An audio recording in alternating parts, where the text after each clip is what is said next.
검찰이 지난 대선 전 국가정보원이 트위터 등 소셜 네트워크에서도 정치 관련 글을 퍼뜨린 단서를 잡고 국정원 직원 3명을 체포해 조사했습니다. 네, 이렇게 수사가 한창인 상황에서 이번 사건 수사팀장이 갑자기 배제돼 논란이 일고 있습니다. 취재 기자 연결합니다. 고한석 기자. 네, 고한석입니다. 네.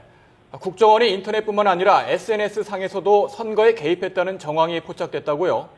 네, 검찰은 지난 6월 14일 국정원 대선 개입 의혹 중간 수사 결과를 발표하면서 국정원 심리전단이 인터넷뿐만 아니라 트위터 등 SNS에서도 활동한 것으로 보인다고 밝혔습니다. 당시 검찰은 국정원 직원들의 것으로 추정되는 트위터 계정에서 특정 후보들의 지지 비방글 320여 건을 찾아냈습니다. 이후 검찰은 보강 수사를 통해 국정원이 SNS에서 조직적으로 선거, 정치 관련 글을 퍼뜨린 단서를 잡고 어제 국정원 전 심리전단 직원 4명의 집을 압수수색했습니다. 또 이들 가운데 3명은 체포영장을 발부받아 체포했습니다. 그러나 국정원 측에서 정보기관 관련자를 체포할 경우에는 미리 통보해야 한다는 법 규정을 지키지 않았다며 이의를 제기해 체포된 직원 3명은 석방된 상태입니다. 검찰은 이들의 조사를 토대로 오늘 원세훈 전 국정원장 사건을 맡은 재판부에 트위터 관련 혐의를 추가하겠다며 공소장 변경을 신청했습니다.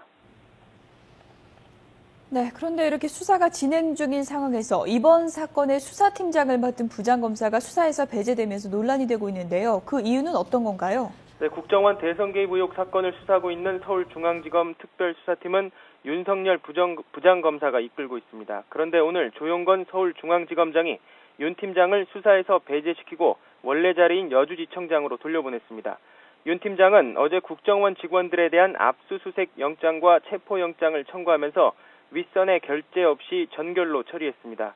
또 특별수사팀은 오늘 아침 보고와 결재 절차 없이 원세훈 전 국정원장에 대한 공소장 변경 신청서를 제출한 것으로 확인됐습니다. 검찰 관계자는 영장을 전결로 처리한다 해도 법률적 효력에는 문제가 없지만 복무 규정상 상급자인 차장이나 검사장의 결재 라인을 지키게 돼 있다고 말했습니다. 그러면서 차장이나 검사장 승인 없이 체포영장을 청구한 사례는 지금까지 없는 걸로 알고 있다고 설명했습니다.